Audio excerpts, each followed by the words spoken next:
Dan kasih Tuhan, mari kita akan sama-sama mulai ibadah kita season kedua ini dengan kita akan berdoa bersama-sama. Haleluya. Bapa kami yang ada di dalam surga, di dalam nama-Mu Tuhan kami Yesus Kristus, bersama jemaat-Mu yang ada pada pagi hari ini Tuhan, kami datang menghadap hadirat-Mu yang kudus. Betapa hati kami melimpah syukur karena kebaikan Tuhan, kasih sayang Tuhan, bahkan pemeliharaan Tuhan dari hari ke hari dalam kehidupan kami, khususnya sepanjang minggu yang sudah kami lewati ini. Tuhan jaga, lindungi kami, sehingga pada pagi hari ini kami boleh berada di hadapan-Mu sebagaimana kami ada. Ini semua adalah anugerah-Mu semata yang kami rasakan. Terima kasih Bapa buat kesempatan yang Tuhan masih anugerahkan bagi kami semua. Kami rindu untuk memuji dan menyembah Tuhan pada pagi hari ini. Kami mohon hadirlah di tengah-tengah kami Bapa. Lawatlah setiap kami semua Tuhan. Engkau mengerti keberadaan kami, Engkau melihat kami. Engkau melihat bukan hanya penampilan luar ini saja, tetapi Engkau melihat tembus sampai dasar hati kami. Betapa hati kami merindukan Engkau. Kami yang datang dengan segala kelemahan-kelemahan kami. Kami yang datang dengan masalah-masalah dalam setiap kehidupan kami. Kami percaya Bapa, dengan kehadiran-Mu di tengah-tengah kami, dengan lawatan-Mu bagi kami, kami dipulihkan, kami dikuatkan, bahkan kami pulang membawa kemenangan yang daripada Tuhan. Urapi hamba-hamba-Mu yang akan melayani Engkau pada saat ini, baik song leader, singer, tim musik, juga hamba-Mu yang akan menabur kebenaran firman-Mu. Bila urapan Allah turun atas hamba-hamba-Mu, kami semua diberkati. Terima kasih Bapa, pada saat ini kami siap dilawat oleh Tuhan. Hanya dalam nama-Mu Tuhan kami Yesus Kristus, Gembala kami yang agung, kami mulai ibadah kami ini. Haleluya, amin. Amin. Shalom. Shalom. Saya ucapkan selamat beribadah kembali dalam rumah Tuhan. Selamat hari Minggu. Ada sukacita, amin, hari ini. Haleluya. Mari saya undang untuk saudara yang terkasih untuk datang dalam hadirat Tuhan. Karena Tuhan yang begitu baik dalam setiap kehidupan kita semua, sehingga kita boleh beribadah datang kembali ke rumah Tuhan. Haleluya Yesus. Mari kita pujikan sama-sama. Yesus, Kau sungguh baik.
berada dalam samping kami Tuhan.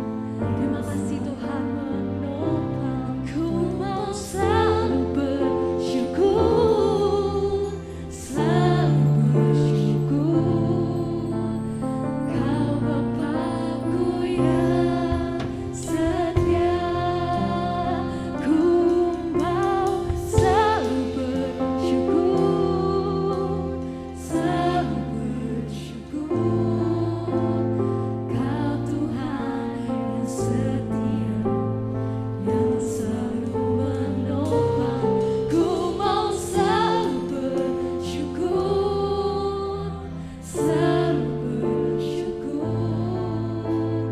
Kau Bapa-Ku yang setia.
Kami siap untuk memuji, meninggikan dan menyembah.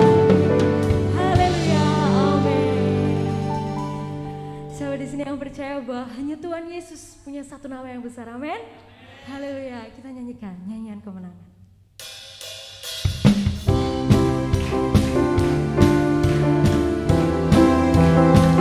Sebab hanya namamu Tuhan, nama yang besar, lebih dari semuanya. Haleluya. Satu nama yang besar, hanyalah namamu Tuhan. Gunung batu kekuatan, hanyalah namamu Tuhan. Tak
untuk saudara terkasih untuk boleh menyiapkan hati untuk mendengarkan firman Tuhan. Sebab ada tertulis, percayalah kepada Tuhan dengan segenap hatimu dan janganlah bersandar dengan pengertianmu sendiri. Dan biarlah firman ini mengarahkan kami ya Tuhan untuk selalu percaya kepada janji-janji-Mu Tuhan.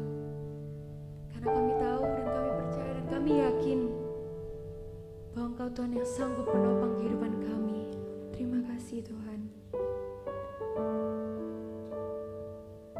Haleluya. Sungguh besar setiamu, Kau nyatakan bagiku.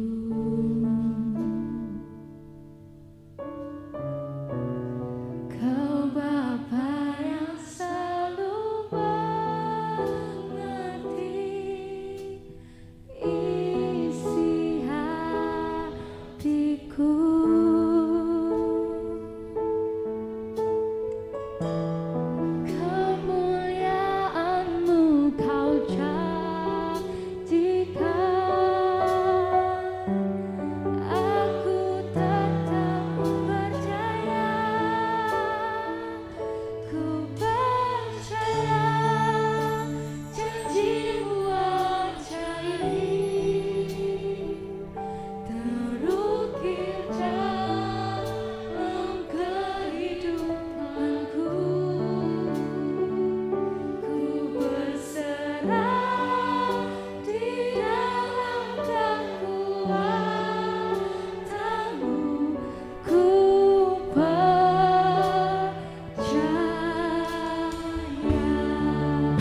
selalu melingkupi kehidupan kami.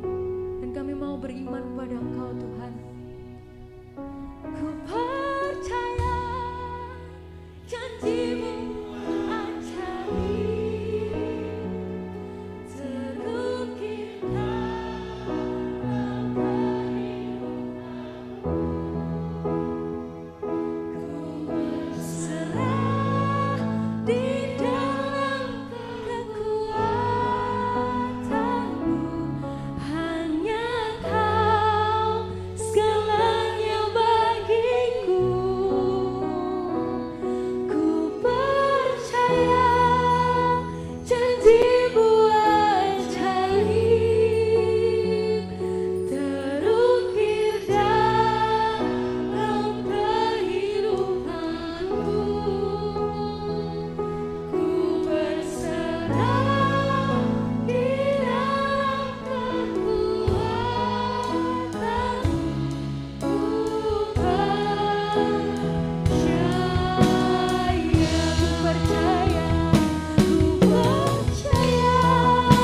janji-Mu ajaib, terukir dalam kehidupanku. Ku berserah di dalam kekuatan-Mu, hanya Kau segalanya bagiku. Ku percaya janji-Mu ajaib, terukir dalam kehidupanku. Ku berserah di dalam kekuatan-Mu.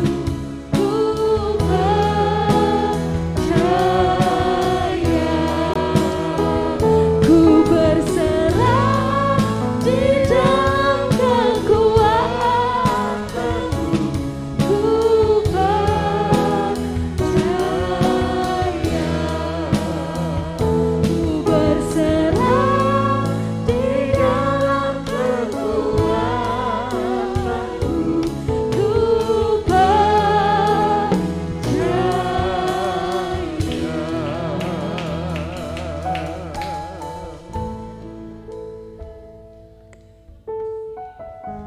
Haleluya, haleluya, haleluya. Kami percaya hanya kepada Tuhan, karena Engkaulah yang layak dan satu-satunya pribadi yang bisa dipercaya. Kami percaya akan kebenaran firman-Mu. Kami percaya akan setiap janji-Mu. Kami percaya akan kesetiaan-Mu. Kami percaya Engkau adalah Allah yang Maha Kuasa. Kami percaya akan pemeliharaan-Mu dalam setiap pribadi kami. Orang-orang yang tetap berharap penuh kepada Tuhan.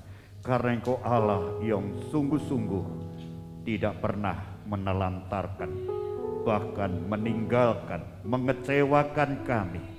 Engkau begitu Allah yang senantiasa dengan kesetiaan menggembalakan kami semuanya. Terima kasih ya Tuhan. Kami telah menaikkan seluruh pujian, seluruh syukur dan penyembahan. Kini Tuhan, tiba waktunya bagi kami untuk kami menerima kebenaran firman-Mu. Berbicaralah kepada kami. Kami siap untuk mendengar dan menerimanya. Urapan Roh Kudus, hikmat Roh Kudus dicurahkan bagi kami semuanya. Di dalam nama Tuhan Yesus Kristus kami berdoa. Amin. Shalom alaihim. Ya, selamat siang Bapak Ibu dan saudara-saudara sekalian yang dikasihi Tuhan Yesus Kristus. Bersyukur kepada Tuhan tentunya di hari Tuhan, hari Minggu ini kita telah mempergunakan kesempatan yang Tuhan masih anugerahkan kepada kita untuk kita bersama-sama berada di dalam rumah Tuhan.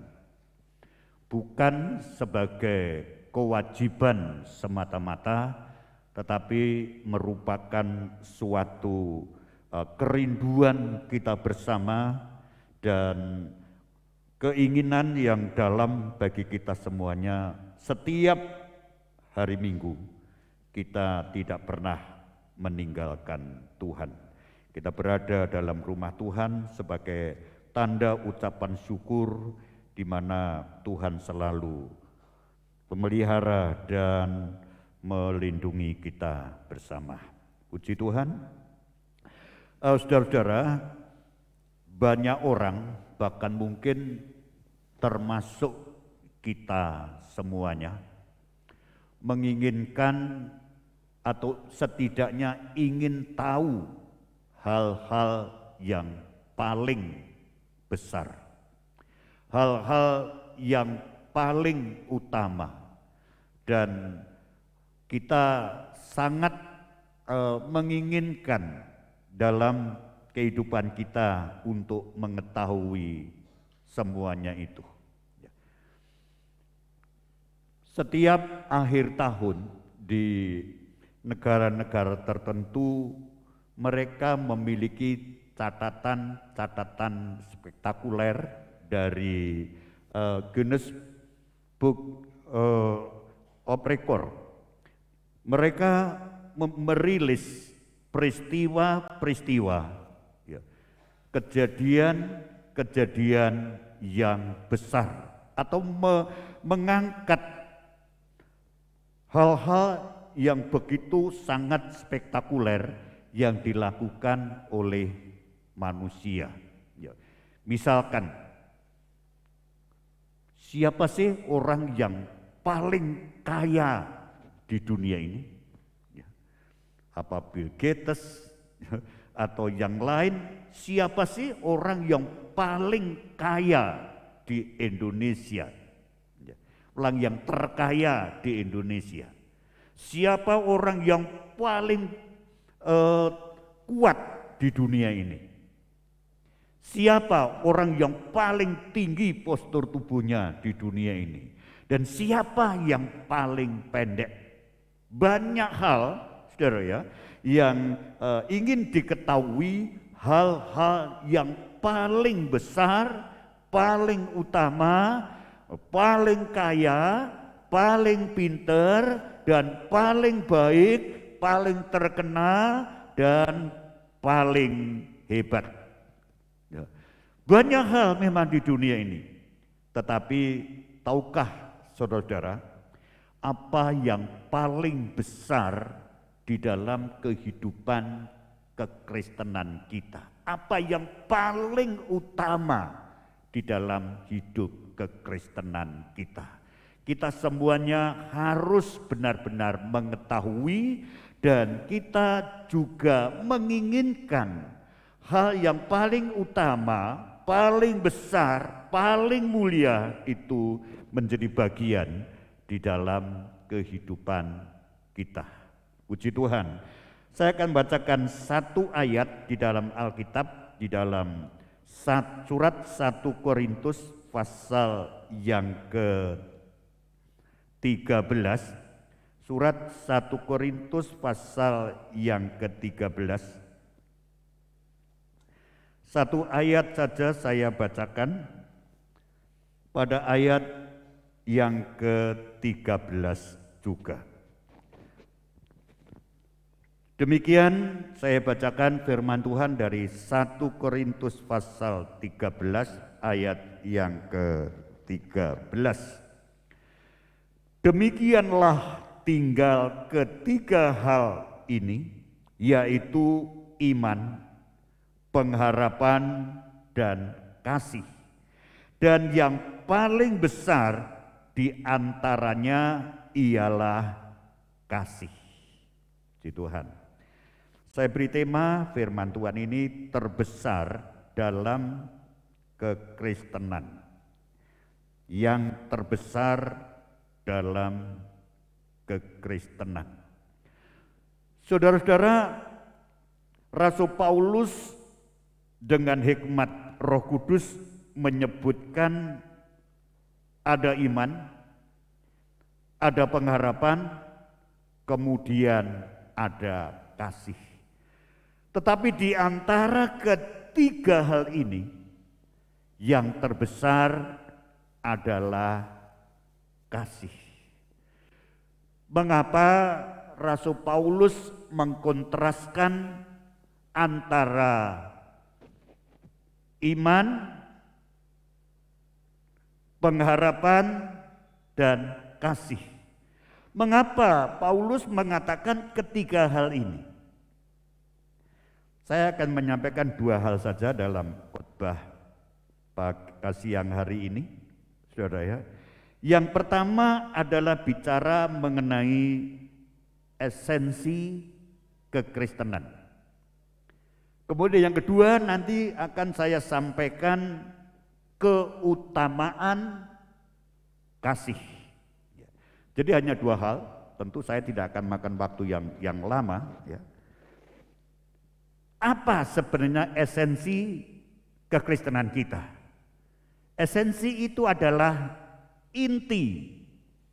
intisari atau pokok utama dalam kekristenan. Apa intisari dalam kekristenan kita? Yaitu ada tiga hal. Esensi kekristenan itu iman. Esensi kekristenan itu adalah pengharapan. Esensi kekristenan itu ialah kasih. Kristen ini akan menjadi utuh, disebut sebagai orang Kristen. Ya.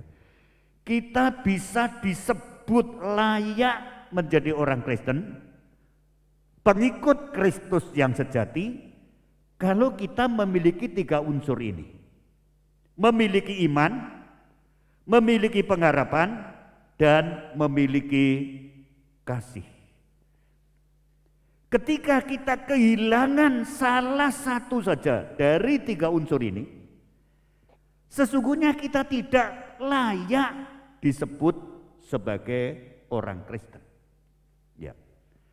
Kalau boleh saya terjemahkan dengan bahasa kita, bahasa saya.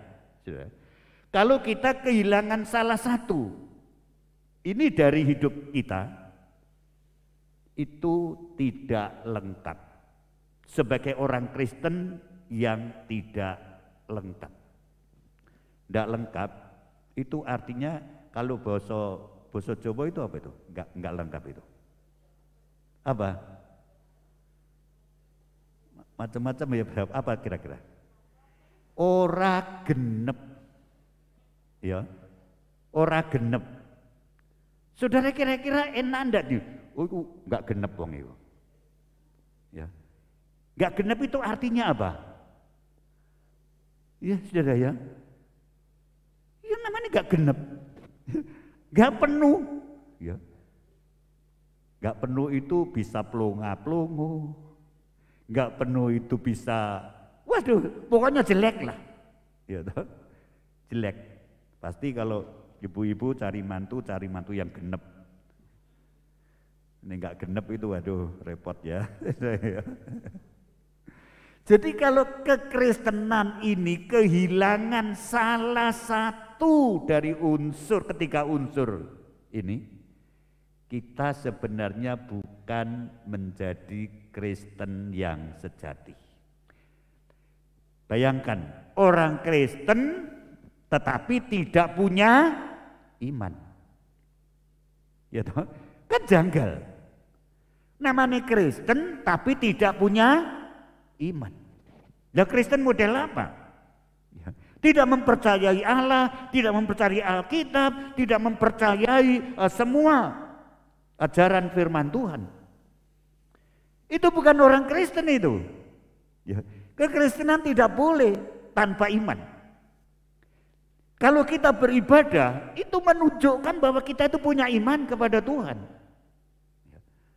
Kalau kita melayani, kemudian kita melakukan sesuatu untuk Tuhan, kita punya iman pada Tuhan. Kita punya takut terhadap Tuhan karena kita punya iman kepada Tuhan. Kita percaya Allah itu ada. Kita percaya Allah itu Maha Kuasa. Kita percaya Allah itu Maha Kasih.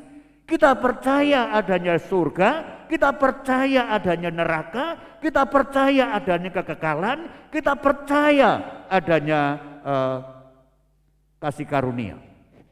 Kekristenan itu memang diawali dengan beriman kepada Allah dan beriman kepada firman-Nya.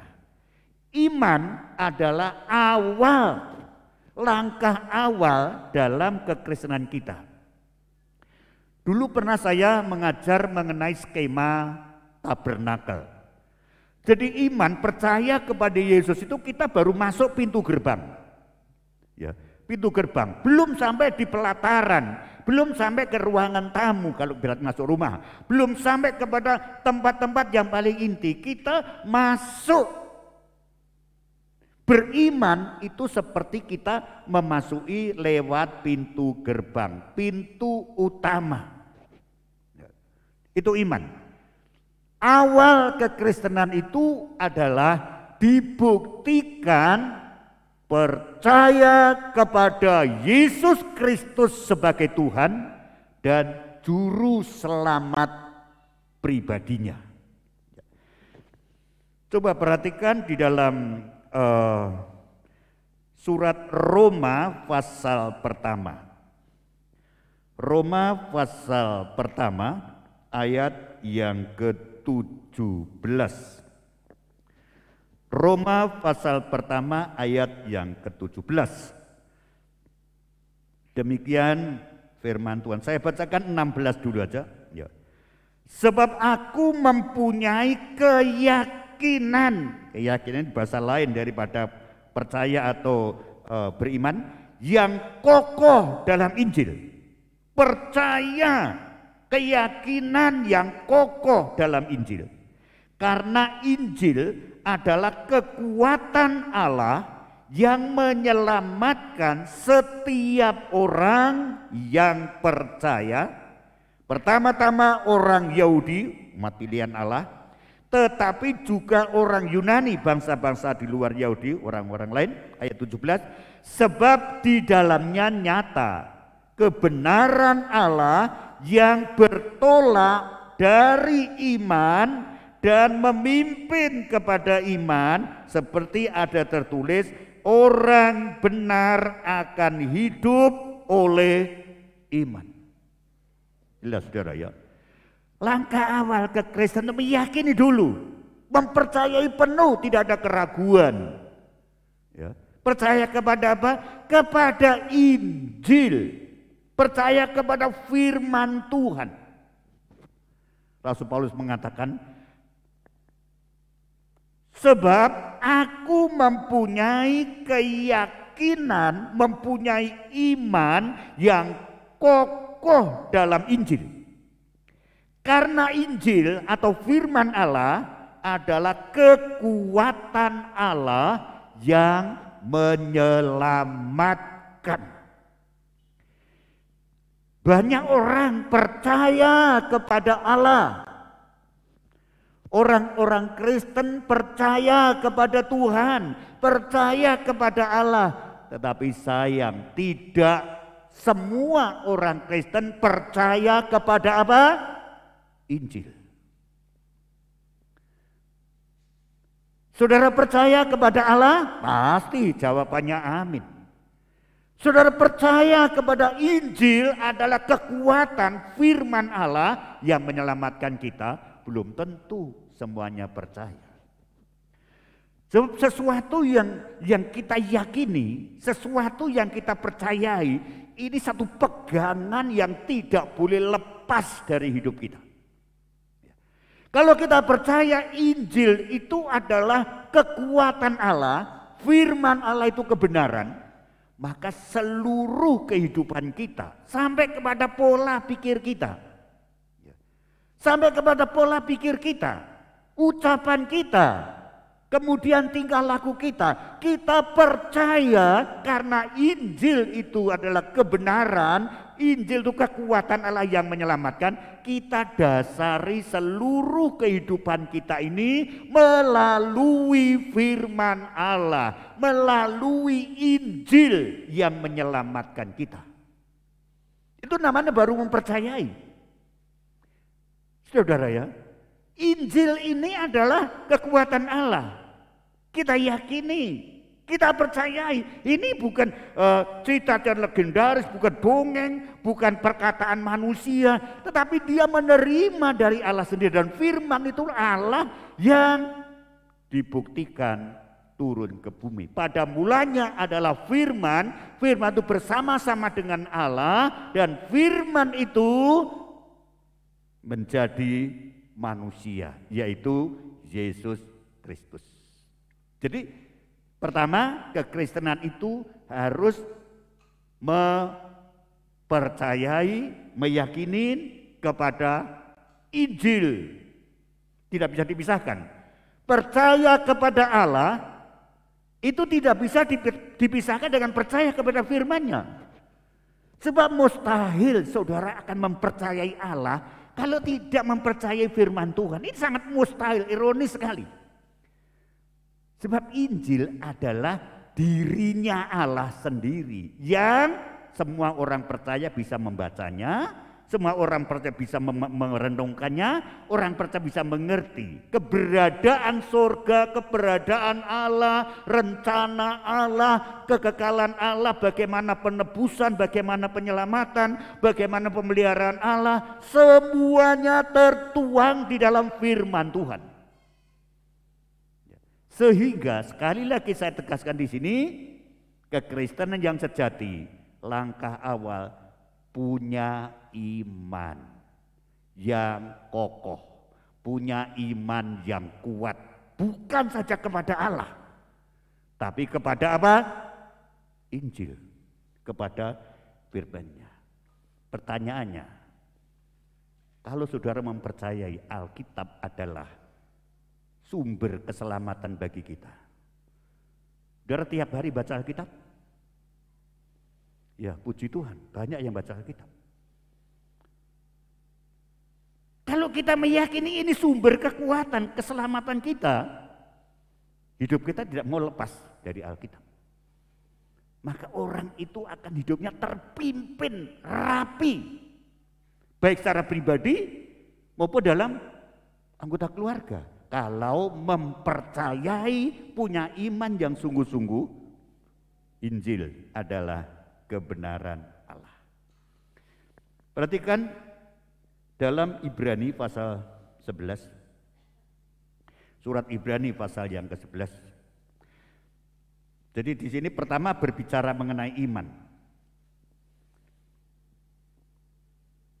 Ibrani pasal yang ke-11, perhatikan ayat pertama.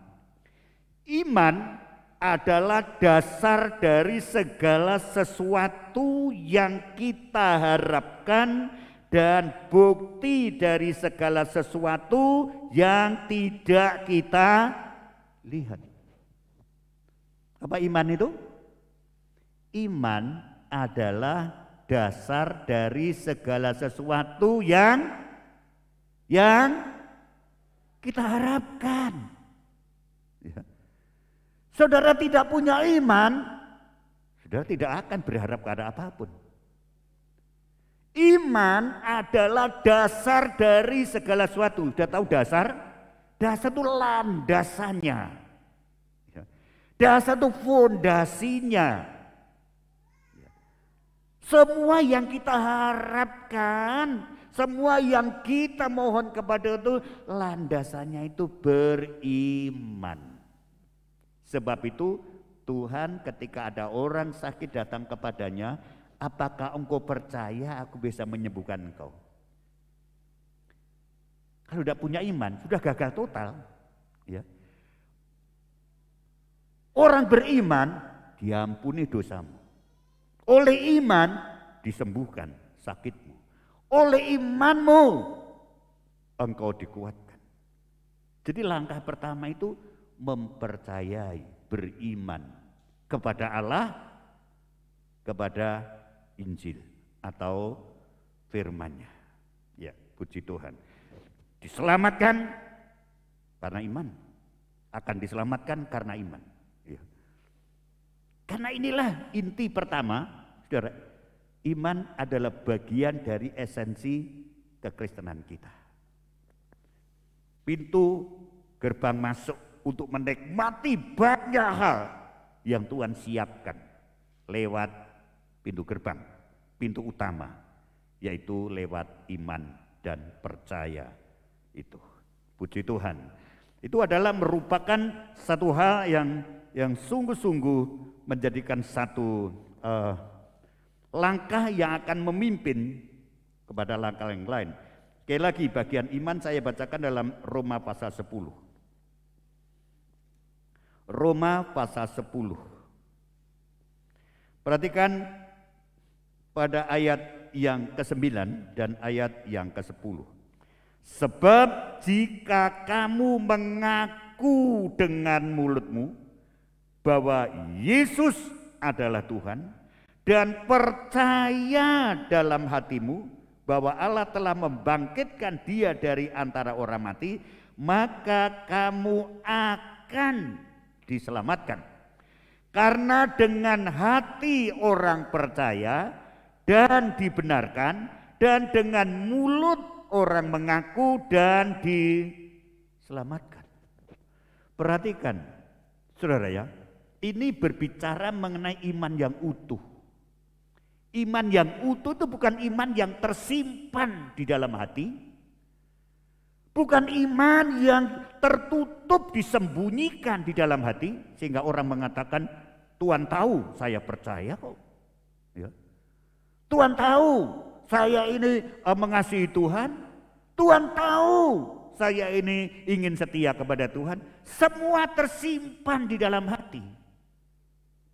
Ini baru separuh kebenaran, ya. Ini baru separuh langkah yang baik. Kekristenan itu tidak hanya cukup berhenti titik masalah hati, tetapi juga pengakuan, ya, pengakuan hati dan ucapan, ya. Hati itu adalah urusan secara hal yang tidak kelihatan, tetapi ucapan itu bisa didengar oleh orang lain.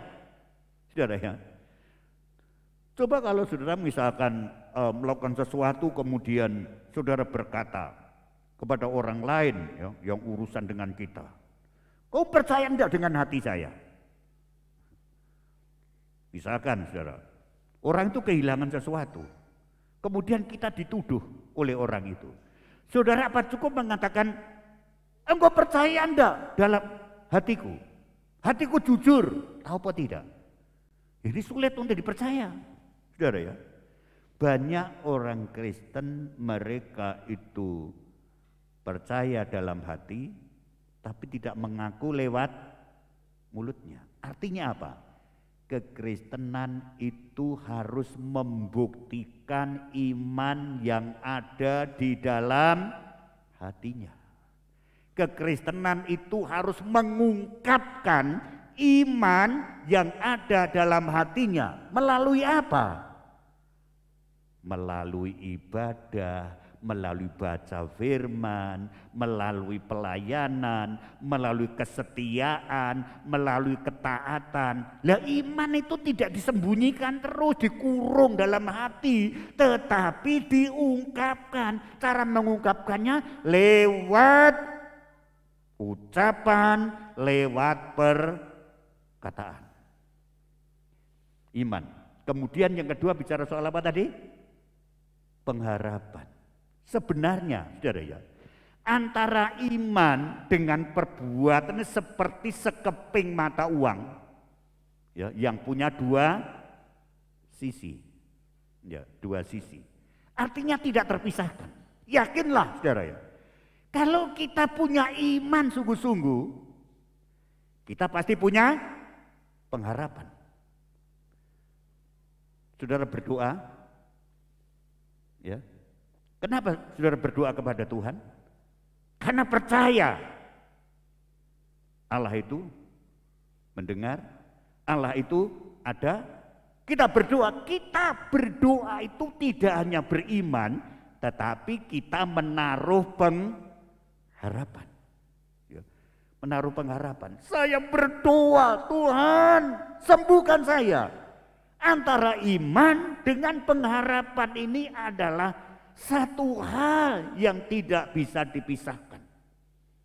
Tidak mungkin orang itu punya harapan kepada Tuhan tanpa mempercayai Tuhan.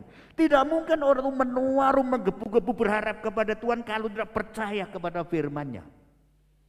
Iman dan perbuatan adalah satu mata uang yang memiliki dua sisi yang berbeda, tapi ini satu kesatuan yang tidak bisa dipisahkan.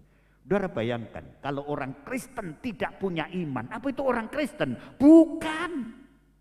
Dia orang yang ke gereja, ya, itu orang yang ke gereja, orang yang kumpul-kumpul di gereja, karena sudah kehilangan esensi yang pertama ini, iman. Bayangkan kalau jadi orang Kristen tidak punya harapan, itu juga bukan orang Kristen. Pengharapan itu adalah sesuatu yang kita nantikan karena kita sudah percaya. Sesuatu yang akan kita terima karena kita percaya. Kita mempercayai hidup kekal sehingga kita berharap. Kita mempercayai surga, masuk surga penuh kemuliaan. Kita mempercayai sehingga kita berharap dalam hidup kita. Tidak bisa dipisahkan antara iman dan pengharapan. Siapa punya iman, dia punya pengharapan. Imannya kuat, pengharapannya kuat kepada Tuhan. Allah adalah sumber pengharapan kita karena kita percaya itu. Roma pasal 15, kita lihat Roma 15. Surat Roma pasal yang ke-15 ayat yang ke-13. Ayat yang ke-13. Demikian firman Tuhan. Semoga Allah sumber pengharapan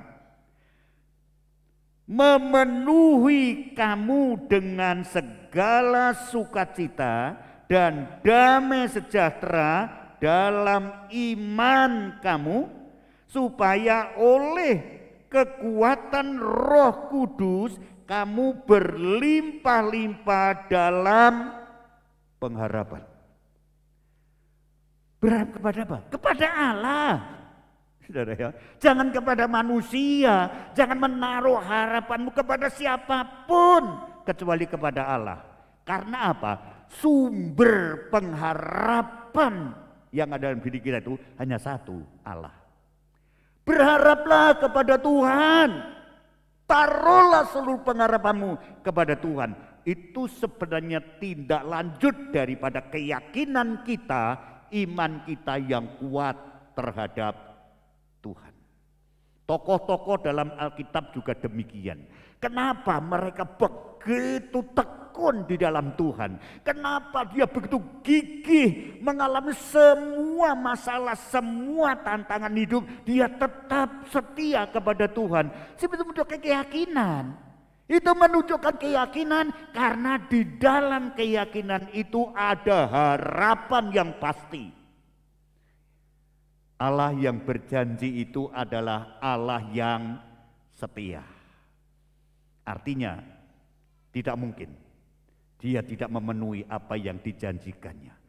Karena hanya dialah sumber pengharapan kita. Kita akan dilimpahi berlimpah-limpah pengharapan. Karena kita adalah orang-orang yang mempercayai kepada Allah. Meyakini kepada firman-Nya. Kemudian kita akan melihat pada bagian yang kedua. Keutamaan kasih. Mengapa kasih itu lebih utama? Mengapa kasih itu disebut lebih besar? Saudara,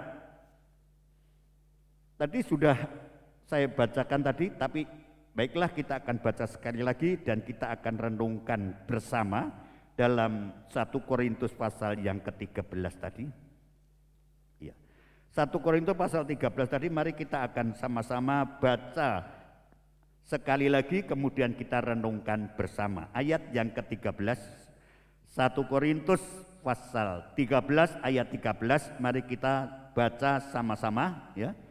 1, 2, 3. Demikianlah tinggal ketiga hal ini, yaitu iman, pengharapan, dan kasih. Dan yang paling besar di antaranya ialah kasih. Kita semua tahu, kasih itu adalah yang terbesar. Bahkan ayat-ayat awal dari pasal 13 dalam 1 Korintus dikatakan, kamu memberikan semua milikmu sampai kamu mau dibakar tubuhmu, mau berkorban, kalau tidak ada kasih adalah nol. Ya. Kamu jadi orang yang punya iman yang sempurna, kamu bisa memindahkan gunung, kamu bisa banyak karunia, kamu bisa mengerti semua bahasa manusia, bahasa malaikat, sekalipun tidak punya kasih adalah tidak ada faedahnya. Kita tahu, saudara, kasih itu tertinggi, kasih itu terbesar, kasih itu terutama. Yang kita belum tahu alasannya apa. Kok kasih itu disebut yang tertinggi? Alasannya apa? Kok kasih itu disebut yang terutama, yang terpenting? Tanpa kasih semuanya tidak ada artinya. Itu terbuktikan, saudara ya. Ya. Hanya kasihlah yang mempersatukan. Hanya kasihlah yang membuat kita menjadi orang yang tidak mudah untuk putus asa. Ya. Hanya kasihlah yang membuat kita itu taat kepada firman-Nya. Hanya kasihlah yang membuat kita itu berani menghadapi resiko. Karena kasih itu kuat seperti maut. Pertanyaan sekali lagi, alasannya itu apa? Ya. Kasih kok begitu kuat, kasih itu utama. Saya melihat dari firman Tuhan ada beberapa alasan. Mari kita akan baca yang pertama. Kasih itu adalah hukum yang terutama. Dalam Markus pasal yang ke-12. Markus pasal yang ke-12 ayat yang ke-28 mulai. Ayat 28 dari Markus pasal yang ke-12 demikian. Lalu seorang ahli Taurat yang mendengar Tuhan Yesus dan orang Saduki bersoal jawab dan tahu bahwa Yesus memberi jawab yang tepat kepada orang-orang itu. Datang kepadanya dan bertanya, hukum manakah yang paling utama? Jawab Tuhan Yesus. Hukum yang utama, yang terutama, bukan yang utama, yang terutama ialah dengarlah orang Israel, Tuhan Allah kita, Tuhan itu esa. Kasihlah Tuhan Allahmu dengan segenap hatimu dan dengan segenap jiwamu dan dengan segenap akal budimu dan dengan segenap kekuatanmu. Ayat 31. Dan hukum yang kedua ialah kasihilah sesamamu manusia seperti dirimu sendiri. Tidak ada hukum lain yang lebih utama daripada kedua hukum ini. Ya. Orang ahli Taurat datang kepada Tuhan. Ya. Memberikan pertanyaan-pertanyaan yang sifatnya itu menjebak supaya Tuhan itu memberikan jawaban yang salah. Tapi Tuhan berikan jawaban yang tepat dan benar. Sehingga pertanyaan terakhir yang disampaikan kepada Tuhan adalah hukum manakah yang paling penting? Hukum mana yang paling penting? Tuhan memberikan jawaban. Hukum yang terutama. sekali lagi hukum yang terutama, terpenting, yaitu kasih. Alasan pertama, kenapa? Kasih itu lebih besar daripada iman, daripada pengharapan. Karena kasih itu hukum yang terutama. Ya. Kasih itu hukum yang terbesar. Saya sampaikan pada minggu yang lalu, saya tidak salah saya khotbah, ya. Saya ambil judul adalah kasih yang, ada yang ingat? Kasih yang sejati. Saudara, kasih yang sejati, bukan kasih yang pura-pura, ya, kasih yang sejati. Coba saudara, misalkan saja, saudara dalam hidup nikah, ya, suami istri, ya. Istri itu cukupi semua kebutuhannya, semua, duit dicukupi, apapun diminta diberi, ya, pokoknya seluruh kebutuhannya dicukupi. Tapi suami itu tidak mencintainya. Ini persoalan ringan apa berat? Bagi ibu-ibu, berat apa ringan? Ya, wes tau minta apa? Ayo, kei. Jaluk apa? Dikei. Ya, tetapi suami itu tidak mencintai istrinya. Perkara sepele? Saya kira tidak. Saudara ya, saya kira tidak sama sekali. Ini masalah besar, ini masalah berat. Ya, sebab di dalam hidup nikah dibutuhkan kasih yang sungguh-sungguh, kasih yang tulus. Kalau sudah kehilangan kasih, tidak ada maknanya. Mempunyai semuanya, walaupun dia bisa disenangkan bagaimana, kalau hidup itu sudah tidak ada kasih di antara mereka, maknanya kosong sama sekali. Anak membutuhkan kasih dari orang tua. Suami membutuhkan kasih dari istri. Istri membutuhkan kasih dari suami. Kita bersahabat, kita bersaudara, harus dilandasi juga dengan kasih. Ya, kasih itu pengikat yang kuat untuk mempersatukan. Dalam satu pernikahan itu bisa dilangsungkan kalau mereka dasarnya kasih. Saudara, bukan soal kekayaan, bukan soal ketampanan, kecantikan, bukan soal kedudukan, jabatan, tetapi dasarnya harus kasih. Kalau tidak kasih, dasarnya kasih, tengah rumah tangga merana. Saudara ya, merana, kacau. Sebab kasih adalah unsur yang paling penting. Kasih adalah unsur yang paling utama. Kasih adalah unsur yang paling pokok, inti sari kehidupan Kristen itu kasih. Orang tidak percaya kalau saudara Kristen yang sungguh, walaupun kalung salib, pakai anting salib, gelang salib, saudara, rumah penuh dengan ornamen kekristenan, kalau hidupmu tidak menunjukkan kasih, semuanya tidak ada maknanya. Jadi hal yang pertama, kenapa? Kasih itu yang paling penting, kasih paling utama. Ternyata hukum dalam Alkitab, hukum dalam kekristenan kita itu kasih yang terutama. Seluruh Alkitab ini ya diringkas, kalau boleh diringkas, disimpulkan hanya dengan satu kata kasih, yaitu dibagi menjadi dua arah, horizontal dan vertikal. Kasihlah Tuhan Allahmu, kasih bicara soal kasih, kasih samamu manusia bicara soal kasih. Sehingga Rasul Paulus dengan hikmat yang luar biasa dari Roh Kudus, dia sampaikan, ya, kasih lebih daripada iman, kasih lebih daripada pengharapan. Sebab kasih itu yang terbesar. Ya, itu alasan yang pertama. Ya. Mengapa kasih itu yang utama lebih daripada yang lain-lain? Ya.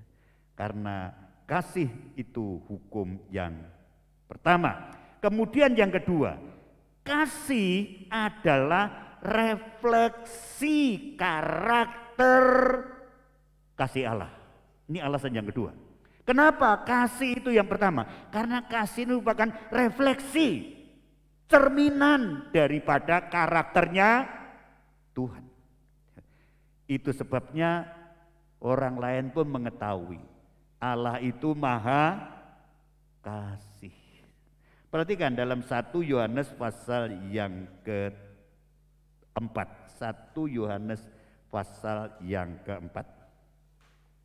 Kita akan baca, saya cupli aja pada ayat yang ke-8. Yohanes pasal 1 Yohanes pasal 4 ayat yang ke-8. Demikian firman Tuhan, barang siapa tidak mengasihi, ia tidak mengenal Allah, sebab Allah adalah kasih. Ayat 16. Ayat yang ke-16. Kita telah mengenal dan telah percaya akan kasih Allah kepada kita. Allah adalah apa? Kasih. Dan barang siapa tetap berada di dalam kasih, ia tetap berada di dalam Allah dan Allah di dalam kita. Betapa mulianya, betapa agungnya, saudara ya. Kasih itu layak dan tepat disebut sebagai yang utama, sebab kasih ini adalah merupakan refleksi dari karakter Allah. Sifat Allah itu adalah kasih, ditandaskan tadi berulang kali, ya, baik pas ayat yang ke-8 maupun ayat yang ke-16. Ya. Karena inilah hukum yang utama, inilah yang tertinggi, inilah yang termulia, kasih. Orang bisa mengalami masalah, orang bisa mengalami banyak hal yang terjadi, tetapi kalau mereka masih dikuasai kasih, tidak akan melakukan yang tidak baik. Karena kasih itu begitu sangat kuatnya untuk tetap mempersatukan, merekatkan, dan menjadikan yang berbeda-beda itu menjadi satu karena kasih. Dunia sudah capek, saudara-saudara ya. Bangsa kita sudah capek. Ya. Indonesia negara yang bermacam-macam suku, budaya, banyak agama, banyak keyakinan, kepercayaan, tetapi dibingkai dengan Bhinneka Tunggal Ika. Tapi selalu belum bisa mewujudkan kesatuan, belum mewujudkan keutuhan yang sejati. Masih saja konflik soal sara, soal macam-macam, saudara ya. Perbedaan-perbedaan ini. Mengapa? Percayalah, hanya kasih yang bisa mempersatukan. Hanya dengan satu unsur ini loh yang bisa mempersatukan. Kasih. Tidak ada kasih, sulit saudara ya. Orang akan bisa bersatu, orang bisa benar-benar bersahabat dengan sedalam-dalamnya. Tidak mungkin. Karena hanya unsur kasih ini yang mempersatukan. Ya. Jadi itu yang kedua, alasan yang kedua adalah kasih itu disebut hukum yang utama yang terbesar karena kasih merupakan refleksi atau cerminan ungkapan yang dinyatakan itu karakternya Allah. Sifatnya Allah itu adalah kasih. Tidak bisa dia tidak mengasihi. Ya. Dia dari surga turun ke bumi, dari surga yang sempurna dalam kemuliaannya, turun ke bumi yang penuh dengan kenajisan dosa ini. Alasannya apa? Kasih. Ya. Karena begitu besar Allah mengasihi dunia. Dia Allah yang penuh kemuliaan turun ke bumi menjadi manusia yang tinggal di antara kita, alasannya karena kasih. Dia begitu ramah, dia begitu masuk jualan ketika ia ada di bumi, saudara ya, bahkan dengan orang-orang yang sebenarnya layak untuk dihindari. Tuhan tidak pernah itu, saudara. Orang-orang yang sakit kusta pun sama Tuhan ditumpangi tangan. Orang lain jangankan tumpang tangan, dekat, saudara. Dari jauh aja lihat orang kusta dilempar dengan batu, diusir. Tetapi Tuhan tidak hanya mendoakan dari jauh, Tuhan tidak hanya mengatakan dari jauh, Tuhan datang di mana sakit kustanya ditumpangi tangannya. Kenapa bisa begitu? Karena mengasihi. Orang yang mengasihi itu tidak ada hitung-hitungan apa-apa lagi. Gak ada pertimbangan apa-apa lagi. Saudara, tidak ada sesuatu yang memberatkan.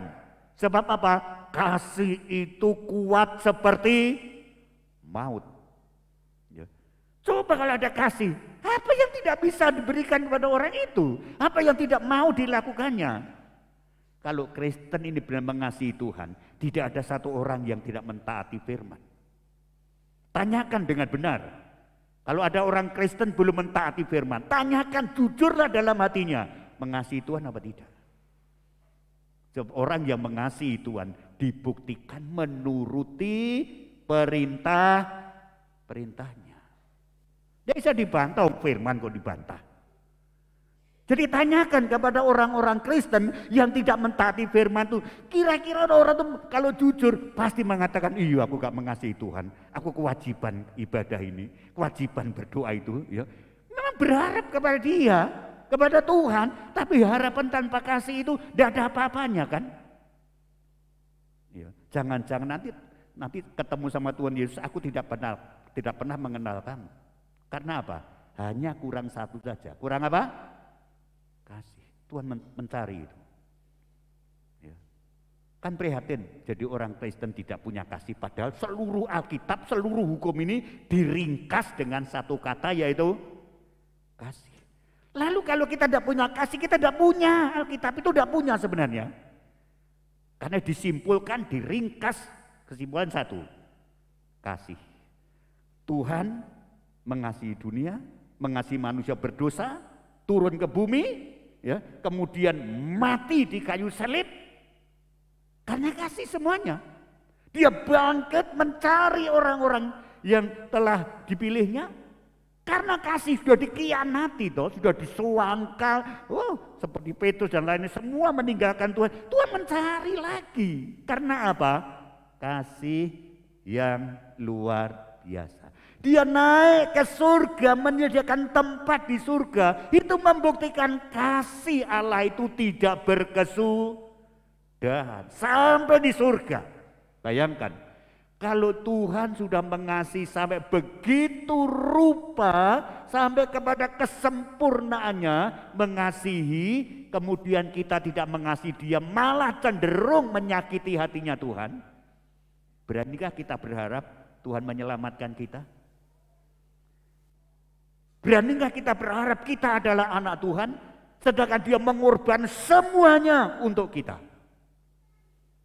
Kasih adalah hukum yang tertinggi, terutama, dan terbesar, lebih daripada yang lain-lain. Ya. Puji Tuhan, hanya Allah yang memiliki kasih yang sempurna itu telah dianugerahkan kepada kita. Jadi yang pertama, hukum yang utama, kasih itu paling besar. Kemudian yang kedua, karakteristik Allah itu adalah kasih. Kemudian yang ketiga, ya, di dalam kasih itu terkandung semua kebaikan dan kebenaran. Ya. Di dalam kasih ini terkandung semua kebaikan dan kebenaran. Perhatikan, kita baca yang pertama, kita kembali kepada 1 Korintus pasal yang ke-13. 1 Korintus pasal yang ke-13 tadi. Saya bacakan pada ayat yang ke-8. 1 Korintus pasal 13 saya bacakan ayat 4 saja. Maaf, ayat yang ke-4 dulu mulai. Demikian firman Tuhan. Ayat yang keempat, kasih itu apa?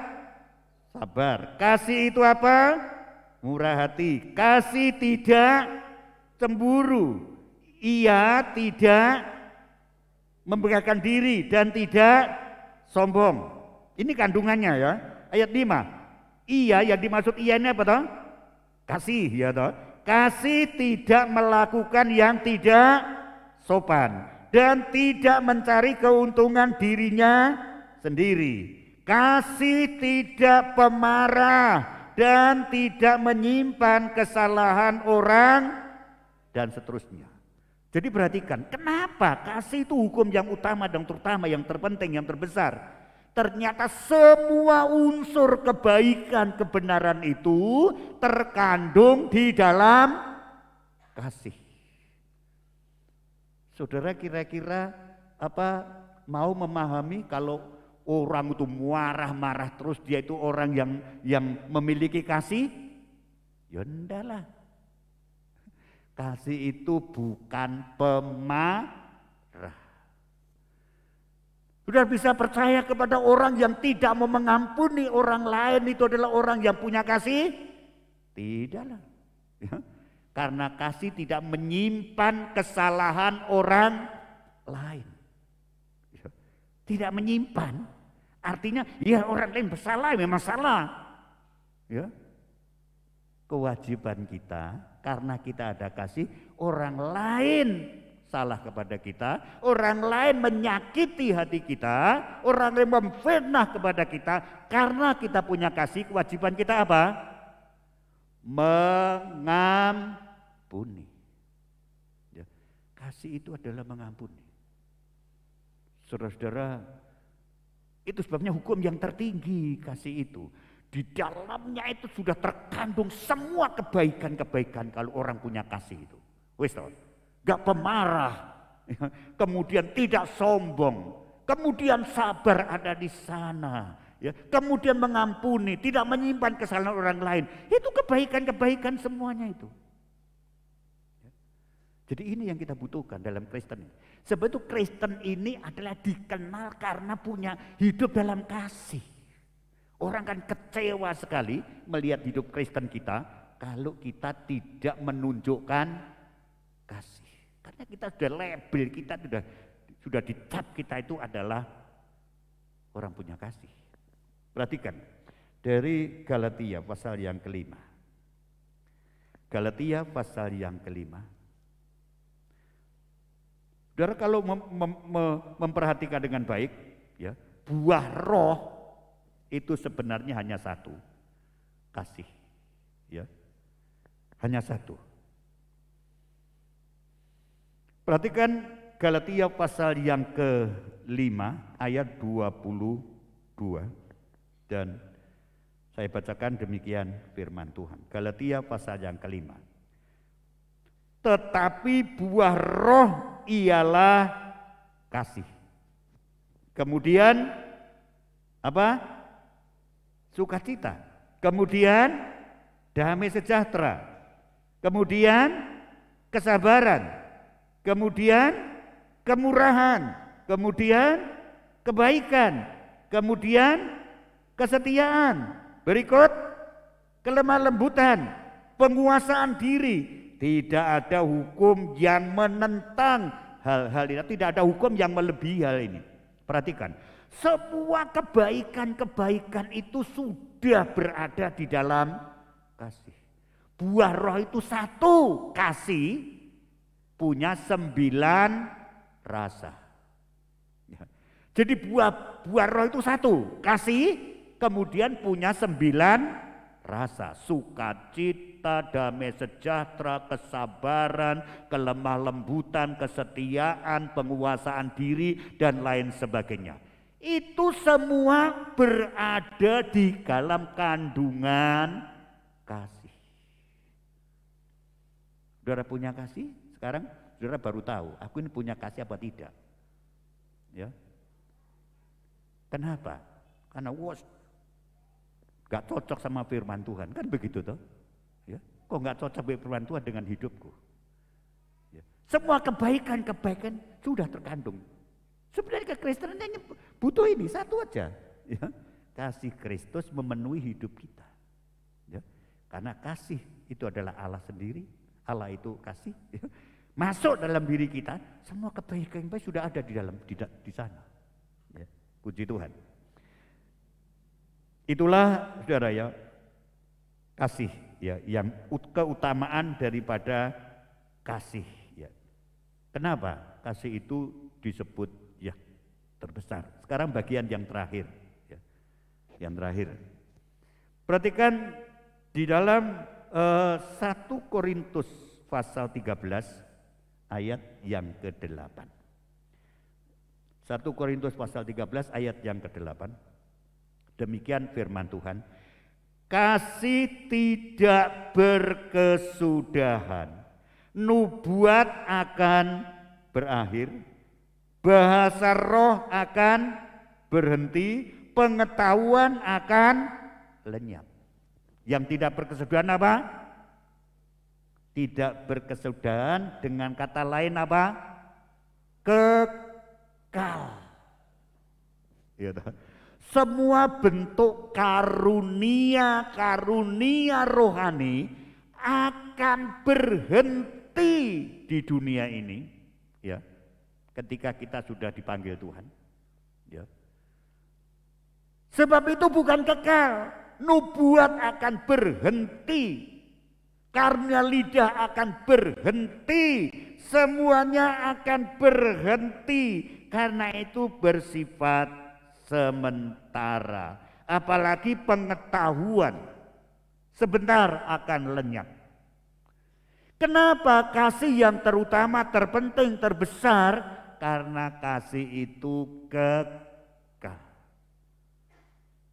Saudara-saudara, orang-orang Kristen sekarang ini paling sangat tertarik dengan penglihatan, dengan nubuat, ya, dengan banyak hal.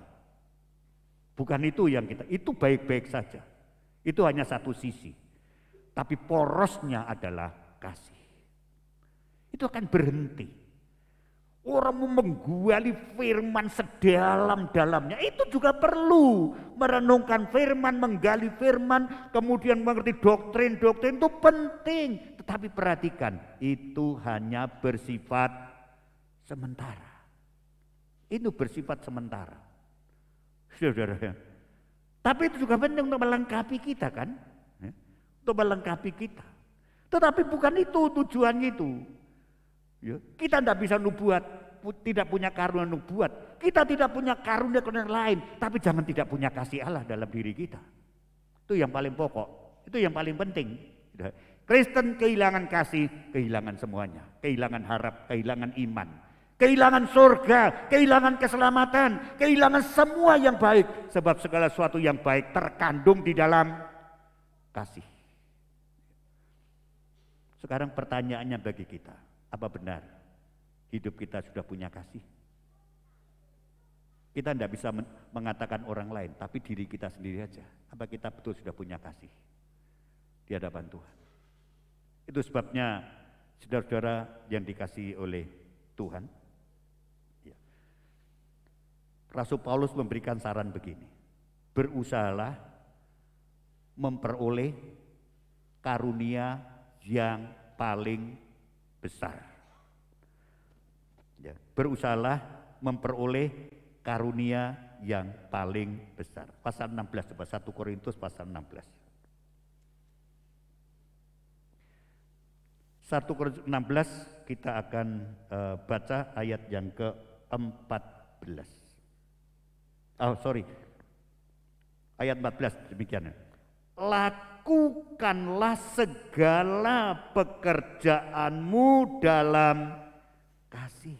Segala yang kita perbuat, yang kita lakukan, yang kita ucapkan, dasarilah dengan kasih.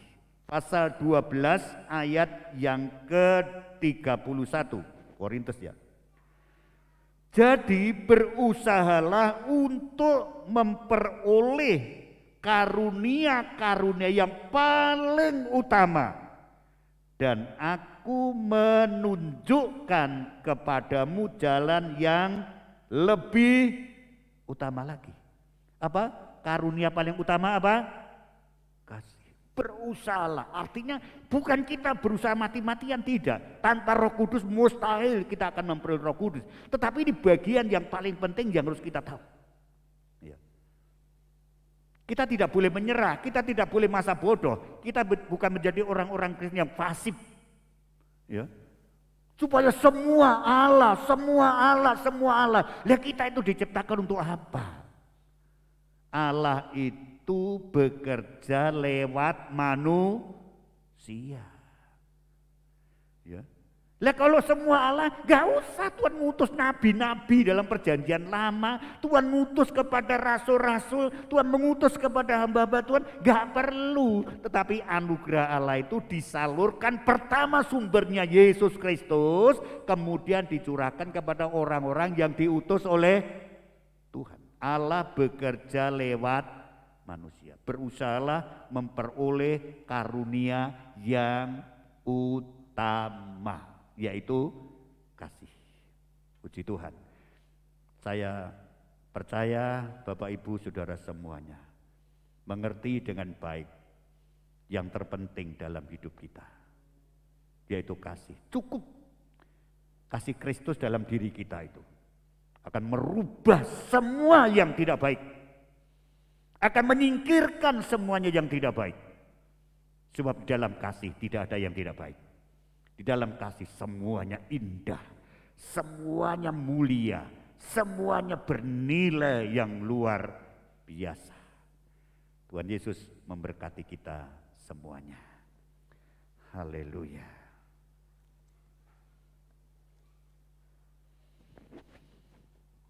Haleluya.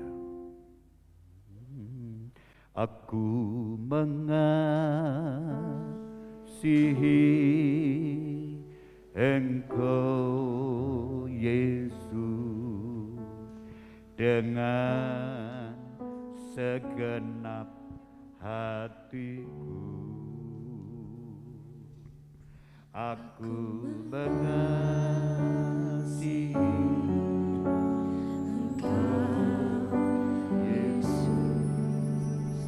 dengan segenap jiwaku, renungkan firman-Mu siang dan malam, ku pegang perintah-Mu dan ku lakukan. Engkau tahu ya Tuhan, tujuan hidupku hanyalah untuk menyenangkan hatimu. Haleluya. Haleluya. Mari kita tunduk kepala di hadapan Tuhan. Apakah selama ini kita menjadi pengikut Kristus sudah layak disebut sebagai pengikutnya yang sejati, pengikutnya yang benar? Saya tahu saudara orang yang percaya kepada Tuhan. Saya juga percaya saudara punya harapan kepada Tuhan. Tetapi pertanyaan yang paling penting, apakah kita benar mengasihi Tuhan? Benarkah semua yang kita lakukan itu dasarnya karena kita mengasihi? Banyak orang beribadah supaya diberkati Tuhan. Banyak orang beribadah supaya memperoleh kesuksesan, menjadi orang Kristen makmur, sukses. Itu adalah memperalat Tuhan untuk kesenangan kita. Tuhan mau kita mengasihi. Pertanyaan terakhir yang diberikan kepada Simon Petrus sebelum Tuhan naik ke surga, apakah engkau mengasihi aku lebih daripada mereka? Kalau pertanyaan itu sekarang disampaikan kepada kita semua, apa jawab kita? Apakah engkau mengasihi Tuhan lebih daripada mereka semuanya, lebih daripada benda-benda yang lain? Itu layak Tuhan bertanya itu karena Dia memberikan segala sesuatu dalam hidup kita sampai nyawanya diberikan di atas kayu salib. Haleluya. Hamba-Mu berhenti bicara.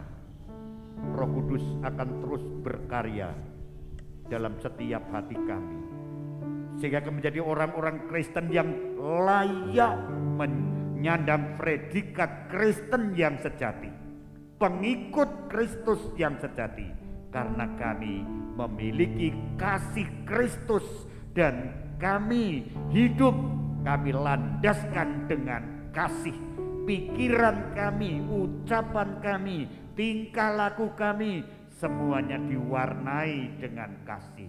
Dan itulah hal yang paling utama dalam setiap kehidupan kami. Pelayanan kami, biar karena kami mengasihi Tuhan, Tuhan yang lebih dahulu mengasihi kami. Ketaatan kami terhadap firman adalah merupakan ketaatan yang Allah telah lakukan dalam hidup kami. Kami memberi karena Allah lebih dahulu memberi kepada kami. Jadikan kami Tuhan, sekali lagi, jadikan kami punya hati yang mengasihi Tuhan. Jangan biarkan kami pengikut-pengikut kosong, pengikut-pengikut yang tidak bermakna di hadapan Tuhan.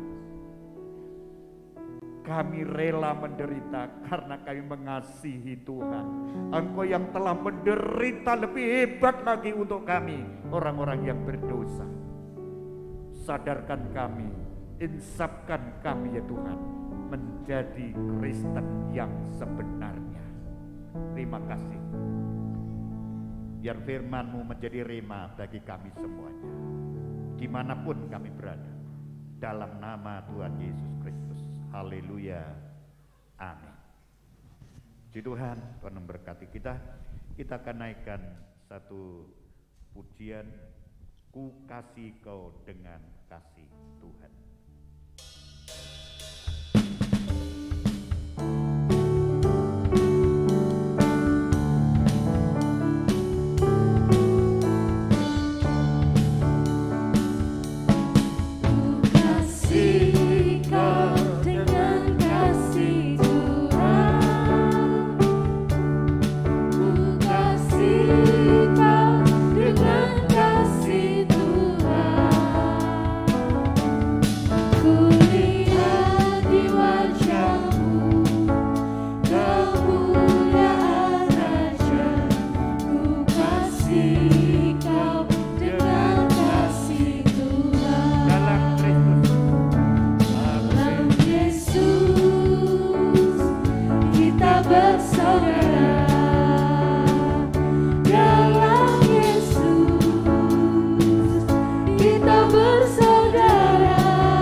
Doakan terus rencana Natal kita supaya bisa terlaksana dengan baik ya.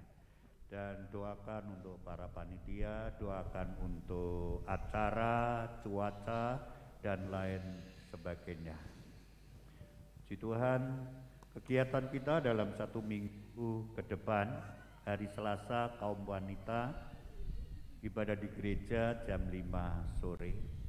Kemudian pada hari Jumat ada ibadah kaum bapak yang diminta untuk sementara di rumahnya Bapak Edi Haryanto ya, jam 7 apa ya, jam 7 malam, kemudian dilanjutkan dengan latihan kur khusus bapak-bapak. Dari Sabtu ibadah kaum muda remaja, mohon diperhatikan untuk bergabung remaja kaum muda jam 5 sore. Ya, tidak rugi saudara beribadah kepada Tuhan dengan tulus itu, karena hanya Tuhan yang menentukan nasib kita. Kemudian pada hari Minggu ibadah pertama jam 6:30 pagi, ibadah yang kedua jam 8:30. Himbauan saya tidak bosan-bosannya, jemaat jangan sampai tidak beribadah pada hari Minggu. Cukuplah 6 hari kita bekerja. Ya. Hari ke-7 itu harinya Tuhan. Pakai untuk beribadah dengan tulus kepada Tuhan. Jangan pakai acara apapun tanpa kita beribadah kepada Tuhan. Ingat, hidup kita lebih berharga daripada semua yang lain. Tuhan Yesus memberkati kita semuanya. Mari kita akhiri ibadah kita.